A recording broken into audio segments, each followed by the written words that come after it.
Karbala की कहानी दुनिया को इंसानियत का एक ऐसा पैगाम है जो हमेशा इंसानों को सच के खातिर लड़ाई के लिए प्रेरित करती रहेगी।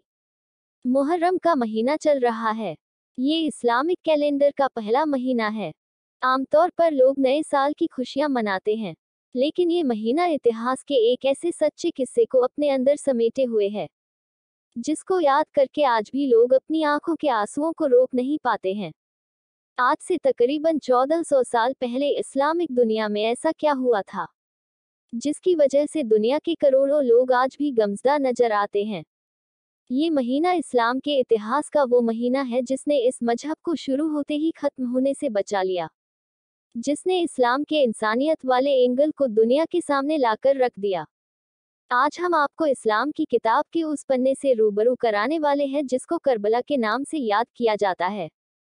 खड़ा हो गया। इस शख्स ने यजीद की बैयत मानने से इनकार कर दिया। यजीद की बैयत न मानने वाले इस शख्स का नाम था इमाम हुसैन। इमाम हुसैन हजरत पैगंबर मोहम्मद साहब के नवासे और मौला अली के छोटे बेटे थे। इमाम हुसैन का जन्म इस्लामिक कैलेंडर के मुताबिक 3 शाबान को हुआ था। अंग्रेजी कैलेंडर के अनुसार उनका जन्म 1 WS 8626 AD को हुआ था। इमाम हुसैन ने यजीद की खिलाफत क्यों स्वीकार नहीं की? जीत छल और झूठ से खिलाफत हासिल कर चुका था। इमाम हुसैन चूंकि हजरत मोहम्मद साहब के नवासे थे, इसलिए यजीद के लिए ये जरूरी था कि इमाम हुसैन उसकी सत्ता पर अपनी मोहर लगा देते। अगर इमाम हुसैन यजीद की बैयत कर लेते तो पूरा इस्लामिक जगत यजीद की सत्ता को इस्लाम की सत्ता स्वीकार कर लेता। यजीद को अपनी हुकूमत पर आवाम की स्वीकृति मिल जाती और इस्लाम हमेशा हमेशा के लिए शैतानी कानून बन जाता। इमाम हुसैन इस बात को जानते थे, इसलिए उन्होंने यजीद की सत्ता को अपनी स्वीकृति देने से इनकार कर दिया। यजीद ने हर तरीके से इमाम हुसैन पर उसकी सत्ता को स्वीकार करने के लिए दबाव डाला। उन्हें जान से मारने की धमकी भी दी, लेकिन इमाम हुसैन अपने फैसले पर अड़े रहे। तमाम प्रयासों के बाद भी जब यजीद को ये समझ में आ गया कि इमाम हुसैन उसकी बात नहीं मानेंगे तो उसने इमाम हुसैन को खत्म करने का प्लान बनाना शुरू कर दिया।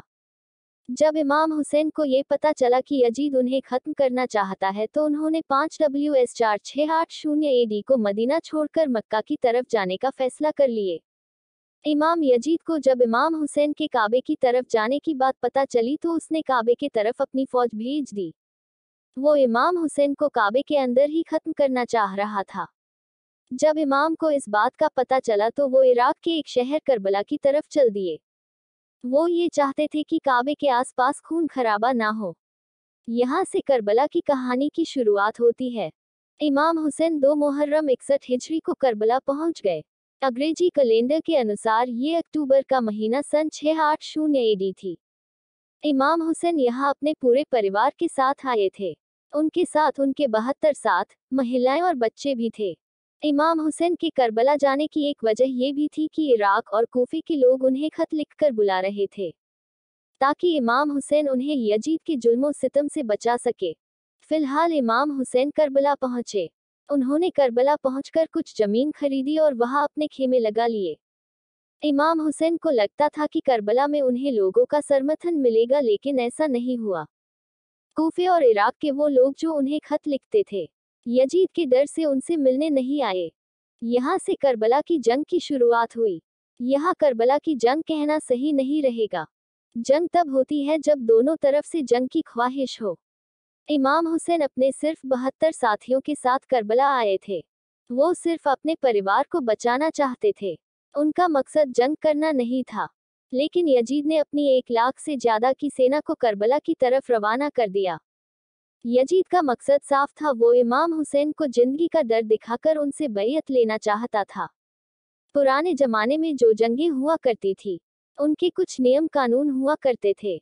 मसलन बच्चों और महिलाओं पर हमला नहीं किया जाएगा, किसी भी हालत में पानी बंद नहीं किया जाएगा, निहत्थों पर वार नहीं किया जाएगा। ये सब जंग के उसूल हुआ करते थे। लेकिन करबला की जंग में यजीद की सेना ने इन सभी नियम कानून को तोड़कर क्रूरता और हैवानियत की ऐसी दास्तां लिखी जो आज भी इंसानी दिमाग में सिहरन पैदा कर देती है। यजीद ने पहले तो इमाम हुसैन को सेना का डर दिखाया। इमाम हुसैन ने यजीद से यहाँ तक कहा कि वो अपने परिवार को लेकर उससे और उसकी सत्ता से कहीं दूर चले जाएंगे।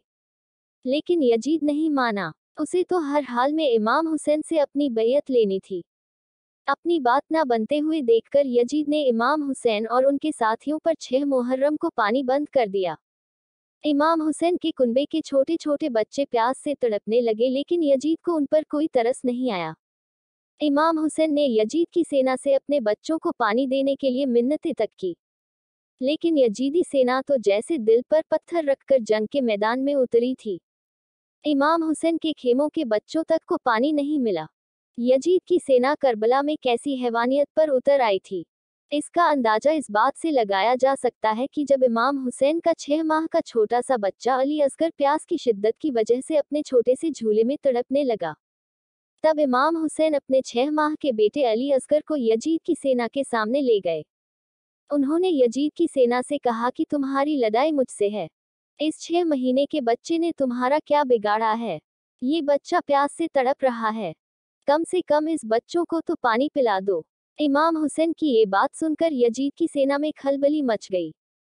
सेना के कुछ इस बच्चों को देखकर मुंह छिपाकर रोने लगे, लेकिन यजीदी फौज का एक कमांडर जिसका नाम हुरमुला था, उसने 3 नोक का तीर इस छोटे से बच्चे की तरफ छोड़ दिया। ये तीर सीधा अली असगर के गले पर जाकर लगा। इमाम हुसैन का ये छोटा सा बच्चा वही शहीद हो गया। करबला के मैदान में ये क्रूरता की इंतहा थी। इमाम हुसैन की जंग टालने की तमाम कोशिशें के बाद जब ये तय हो गया कि अब जंग करनी ही पड़ेगी, तब उन्होंने जंग से एक दिन पहले यानी कि 9 मुहर्रम को अपनी सभी 72 सिपाहियों को एक खेमे में जमा कर खेमे के अंदर चल रहे चिरागों को बुझा दिया। रात के अंधेरे में चिरागों को बुझाकर इमाम हुसैन ने अपने साथियों से कहा कि यजीद मुझे मारना चाहता है। कल मेरी मौत निश्चित है। इस जंग में जो भी मेरा साथ देगा, वो भी मारा जाएगा। मैं नहीं चाहता कि मेरी वजह से किसी की मौत हो। तुम लोगों में से जो भी ये जंग छोड़कर जाना चाहता था, वो जा सकता है। मुझे उससे कोई शिकायत नहीं होगी। यहाँ से जाने वालों का यजीद की फौज भी कुछ नहीं करेगी। किसी के कदम मुझे देखकर नहीं रुके, इसलिए मैंने अंधेरा भी कर दिया है। आप लोग अपने फैसला लेने के लिए पूरी तरह से आज़ाद हैं। ऐसा बोलकर इमाम हुसैन ने कुछ देर खेमे को अंधेरे में ही रखा। कुछ देर के बाद जब चिराग जले तो 72 के 72 सिपाही इमाम हुसैन के साथ ही खड़े रहे। कोई अपनी जगह से एक कदम भी नहीं हिला। मिसाल भी करबला से पहले दुनिया ने नहीं देखी थी। 10 मुहर्रम 61 हिजरी को करबला की जंग हुई। इमाम हुसैन के प्यासे 72 साथियों ने 1 लाख से ज्यादा यजीदी सिपाहियों का डटकर मुकाबला किया। करबला के मैदान में खून का दरिया बह निकला। इमाम हुसैन के प्यासे सिपाही एक के बाद एक अपनी कुर्बानी देते रहे। इमाम हुसैन के बेटे कासिम को यजीद की सेना के घोड़ों की टापों के नीचे पामाल कर दिया। इमाम हुसैन के भाई हजरत अब्बास के बाजुओं को कलम कर दिया गया। इमाम हुसैन के 72 साथी जब तक लड़े अपनी पूरी हिम्मत से लड़े। यजीदी सेना के हजारों सिपाही मारे गए। करबला के मैदान में जब एक के बाद एक इमाम हुसैन के सारे सिपाही शहीद हो गए, तब इमाम हुसैन तन्हा करबला के मैदान में खड़े थे। जिंदा लोगों में सिर्फ औरतें, बच्चों के अलावा उनका एक बेटा ही बचा था। इमाम हुसैन अपनी तलवार जुल्फिकार को लेकर मरते दम तक यजीदी सेना से लड़ते रहे। यजीदी सेना चारों तरफ इमाम हुसैन पर हमले करती रही। इमाम हुसैन अपने कटे हुए शरीर से लड़ाई लड़ते रहे। जब इमाम हुसैन थक गए तो शिम्र नाम के एक यजीदी ने कुंदधार की तलवार से इमाम हुसैन के सर को तन से जुदा कर 101068 एडी को शहीद कर दिया। तो ये थी करबला की कहानी, जिसे सुनकर आज भी आंखों में आंसू आ जाते हैं।